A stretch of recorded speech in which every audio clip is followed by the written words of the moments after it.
Conversation about the AFC North. Are they the division with the most questions? And the Cleveland Browns are in that division. For lack of a better term, Chris Canty, this organization, the NFL, granted the Browns franchise to be back in that city since 1999. They started 40 different starting quarterbacks. 40. Not FO, F-O, 40. 40 different starting quarterbacks. And more than likely, as we read the tea leaves and everything, that Joe Flacco may once again be the starting quarterback for the Cleveland Browns. CC, make sense of the nonsense at quarterback in Cleveland.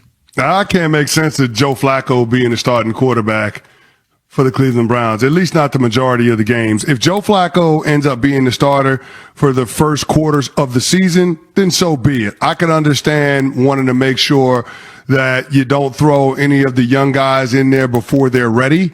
And so looking at the first quarter of the season like extended preseason, one of the approaches that Bill Belichick used to take, I get that. And letting Joe Flacco be the one to take all of the slings and arrows, all of the criticism in terms of what the bar is for that team and them not necessarily being as good as what the fans want them to be. I can understand that, at least early on. Right. But if Shedeur Sanders and or Dylan Gabriel don't end up starting the majority of the games for the Cleveland Browns this year, it is franchise malpractice. And here's the reason why. Those two realistically are the only ones that at least have an opportunity to be the long-term solution at the quarterback position for Cleveland. We know it's not Joe Flacco.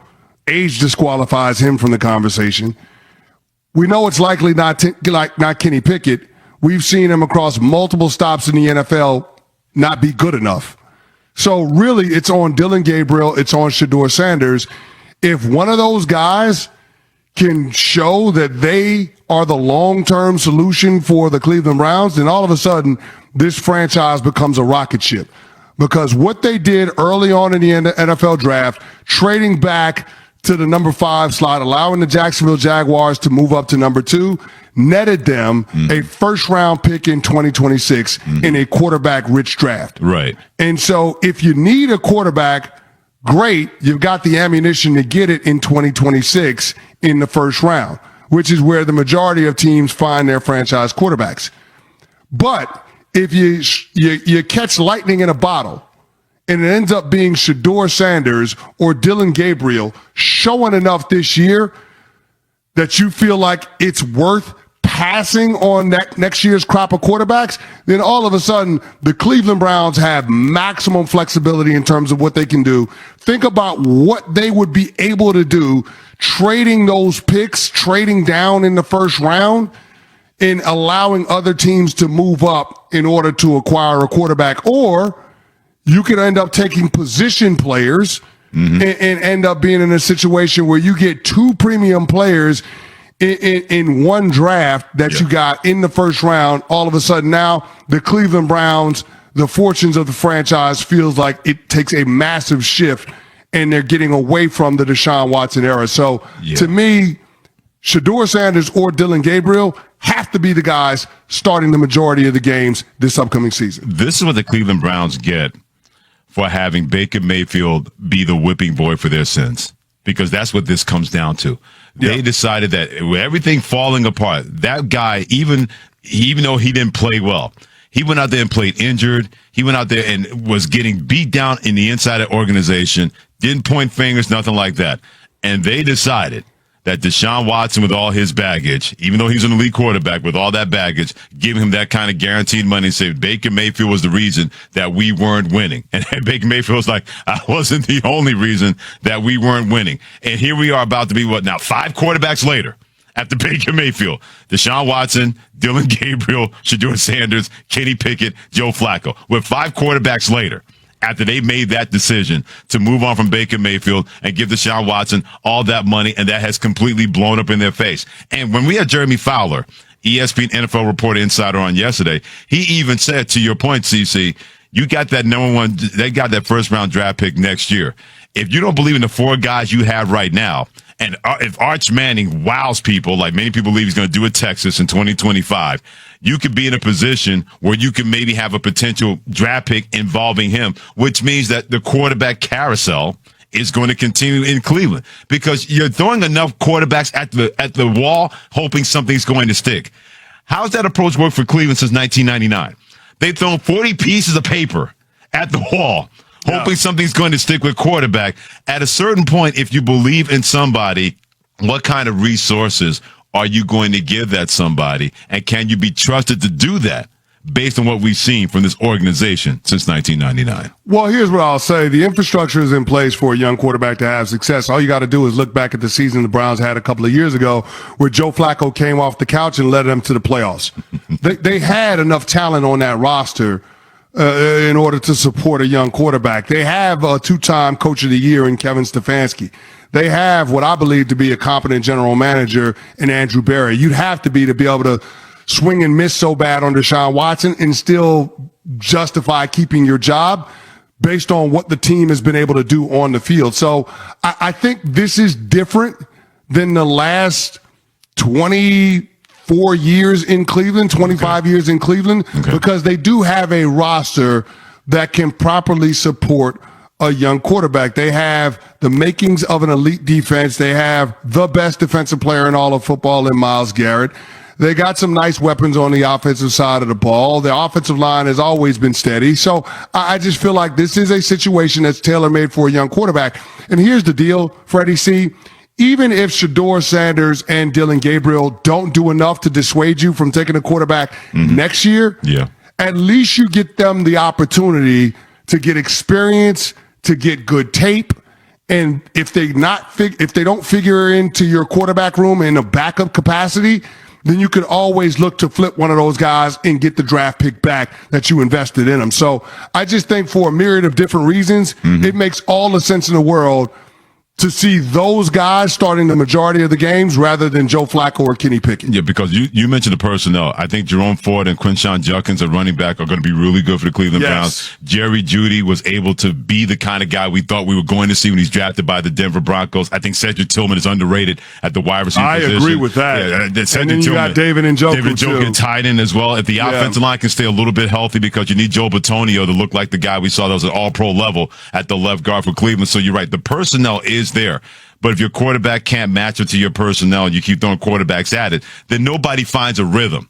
Nobody finds any kind of sincere ability to say, yeah, we can trust this. So to your point, your young quarterbacks have to find a way to step up and be given a chance to step up. If Joe Flacco's your quarterback going into the beginning of the season, I understand that. If he's still your quarterback by week 11, what does that say, CC, about the Browns not being able to bring Shedeur Sanders and also Dylan Brooks and even Kenny Pickett further along than they should to make sure this is going to fly right when it comes to the Browns? Well, let me be clear about one thing. I don't think it'll be Joe Flacco and Kenny Pickett on this roster as we go into the regular season. They ain't carrying 4 quarterbacks. True. So they're going to move off of one of those guys. Okay. And based off of the locker room, you would think that Kenny Pickett would be the guy that the Cleveland Browns try to flip because they've had experience, they've had success with Joe Flacco. Proof of concept, right? I mentioned a couple of years ago them going to the playoffs. But I do think that Joe Flacco, at some point, whether it's preseason, whether it's September, whether it's October, should give way to Shedeur Sanders and Dylan Gabriel. Again, the franchise is best served with one or both of those guys starting the majority of the games. And here's the one thing that I will say about the opportunities for young guys to start, Freddie C. If you're waiting for the perfect opportunity in the NFL, then it's never going to come.